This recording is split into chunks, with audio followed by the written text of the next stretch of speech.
In this video, we'll go over some basics about acids and bases. We'll go over some formal definitions of acids and bases, and hopefully by the end of this video, you'll realize the relationship between H plus and OH minus ions in acidic solutions and basic solutions. So let's first go over some properties or characteristics of acids and bases. Let me start by sharing with you that citrus fruits are acids that we are commonly in contact with, while cleaning products are bases that we commonly use. As I share with you the answers to the questions below, we'll organize these answers to our key ideas on the left into acid and base differences and acid and base similarities. Firstly, what do you know about the pH values? Acids have an acidic pH of less than 7, while bases have a basic or alkaline pH of greater than 7. By the way, pH scale is normally 0 through 14. Okay, so pH is different, where acids have low pH while bases have high pH. Next, what do they taste like? Acids are sour and bases are bitter. Yep, citrus fruits are sour and cleaning products, they taste bitter. So, sour, acid, bitter, bases. Next, what do they feel like? So if you touch an acid like citrus fruit, it doesn't particularly feel like anything. But a base, like from cleaning products, it feels slippery to the touch. That's because bases actually react with the tiny amounts of oil on our skin to literally form soap. This process is called saponification. Okay, I lied. It's called saponification. Okay, so to the touch, acids, nothing, bases, slippery. Next, are they safe or hazardous? Both are hazardous, especially if they're strong acids or strong bases, but we'll get to that more later on. So, both are hazardous. That's the first similarity. Next, what color do they turn litmus paper into? Litmus paper. It's something that we call an indicator, and it'll tell us whether a substance is considered an acid or a base, or neither. There's lots of different types of indicators, but litmus paper is definitely one of the cheapest. That's why we have so much of it. Litmus paper turns red in acids and blue in bases. So litmus paper, red, acid, versus blue, base. Next, what ions do they produce when in solution?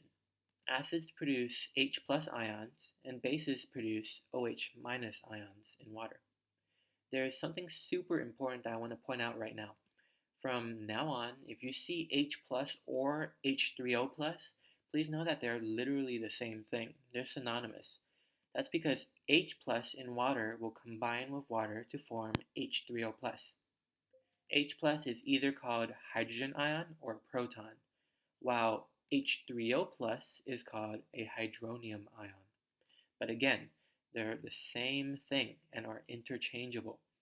Okay, so acids produce hydrogen ions and bases produce hydroxide ions. Next, can they conduct electricity when in solution? Yes, because they both have charged ions in solution, so they can therefore conduct a charge through solution. So both conduct electricity. This is our second similarity. Lastly, do they react with metals? Only acids do. That's why you can't pour acids down a drain, but it's safe to pour a strong base, like drain cleaner, in a drain. That's because bases don't react with metals. So, only acids react with metals. Acids and bases are classified mostly accordingly based on the ions that they produce when dissolved in solution. Those ions are the sole reasons that give acids and bases their unique properties. I'm going to give you a few more key ideas about acids and bases now, particularly about their ions. So we have a graph here with different solutions: hydrochloric acid, sodium hydroxide, and water. These are an acid, a base, and neutral. In an acid, like hydrochloric acid, the amount of protons is a lot greater than the amount of hydroxide ions. In a base, like sodium hydroxide, the reverse is true. There's a lot more hydroxide ions. But what about in neutral solutions like water? If you're thinking that they have equal amounts, then you're right. Here's the first key idea. Water actually can produce protons and hydroxide ions in solution. It's what we call an amphoteric molecule, which means it can act as both an acid and a base. However, look at this equilibrium arrow. Notice that the arrow is pointing towards water. That one is longer, while the one pointing towards H plus and OH minus, that arrow is shorter. That's not there by mistake. This means that the equilibrium favors H2O. And in a cup of water, not a lot of protons and hydroxide ions are present, but there is still a little bit present. We can flip this equation around, and it's still true. H plus combines with OH minus to form water. However, since this is an equilibrium, that means that not all of the H plus and OH minus react. Most of it reacts, but there's still going to be some left over in a cup of water. Next, we'll go over the formal definition of an acid. But there are actually two competing definitions. There's the Arrhenius model of acids and bases, where a person named Arrhenius said that acids produce H plus ions and bases produce hydroxide ions. If we look at the examples on the left, we can clearly label HCl as an Arrhenius acid, because that molecule is what produced the proton. We can also clearly label the NaOH as an Arrhenius base. That's because that molecule is what produced the hydroxide ion. But what about this last example? NH3. NH3 is ammonia, which is a common household cleaning product. When ammonia is dissolved in water, it produces hydroxide ions. But where did the hydroxide ion come from? It doesn't seem like the hydroxide ion comes directly from the ammonia molecule, because the ammonia doesn't even have oxygen. So we know that ammonia is a base, but it's technically not an Arrhenius base. How did the ammonia produce hydroxide ions? This question is answered by two gentlemen, Bronsted and Lowry. These two gents define acids and bases in another way. In their model of acids and bases, they defined an acid as a proton donor and bases as proton acceptors.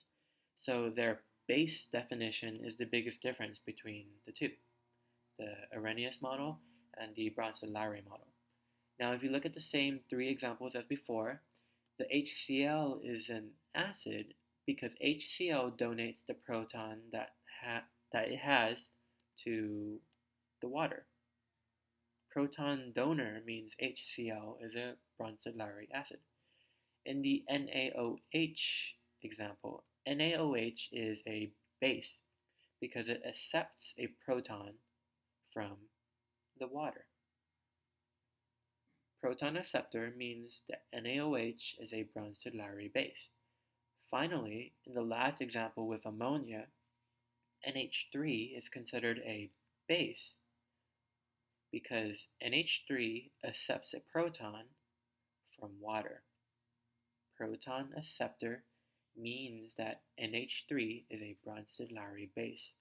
So by defining acids and bases as proton donors and proton acceptors, we can explain why substances like NH3, which lack hydroxide ions in the chemical formula, are able to produce hydroxide ions in water. Hopefully this wasn't too complex.